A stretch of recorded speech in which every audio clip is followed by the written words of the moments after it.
So I've already taken the time to create a student activity over on the FlipGrid website, and I've posted it as an assignment in the Google Classroom. So students can just click on that extension, and it's going to take them right to the activity that's been pre-prepared. Once the activity opens, you can see that they've been given some instructions here. There's an example in the top right. And these are the students who have already responded. And students can then click and record a response of their own. So I'm wanting them to be posting a photo of their artwork rather than a video as FlipGrid is normally used for. So they're going to click on record a response. And the recording video is going to come up. Now, before they start recording, they're actually going to click the effects button down at the bottom. When they click effects, there's different things that you can do, and I've seen students playing around with these things before. One of them is to add their own photo. So if you click photo, students can actually browse the photos that are on their computer. So you want to make sure that you've given them instructions to take a good quality photo of their artwork before they get started here. When they click that, it will open up the file folder on their computer. Then they can look for the image that they have taken a photo of, their artwork that you want them to share with the class today. And they can click open. And then the picture is going to go over top of their face. Sometimes it's in the bottom corner. You want to get them to resize the image so that it fills the frame and we can see as much detail as possible.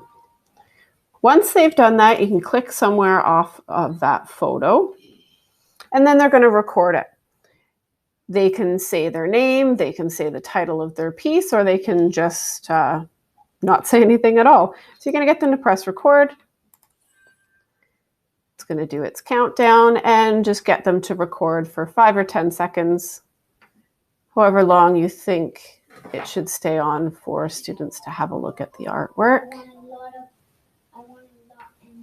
They can always pause the video when they're watching if they want to look longer. Press the pause button again when they're finished, and they can press next if they're pleased with their recording. They don't need to do any editing. However long you think it should.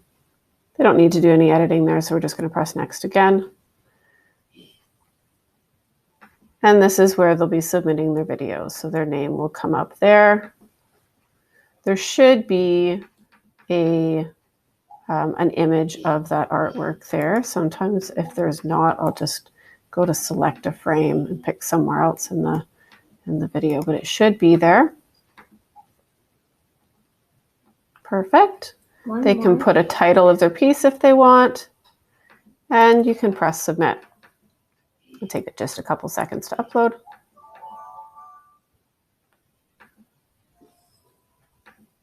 And success.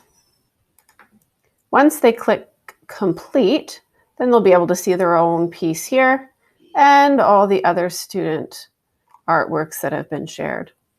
Now it's time to make the comments on other people's pieces. So they can go down and say, okay, I'm going to comment on this one. I encourage them to comment on pieces that don't already have comments. They can press pause here so that they can just look at it. And then they scroll down and they can make their comments down at the bottom here. They can record a video comment or just write it in text. And most of my students just type it up here. When I get them to do their comments, I always get them to start with a positive reflection, something that they notice that they really like about the piece.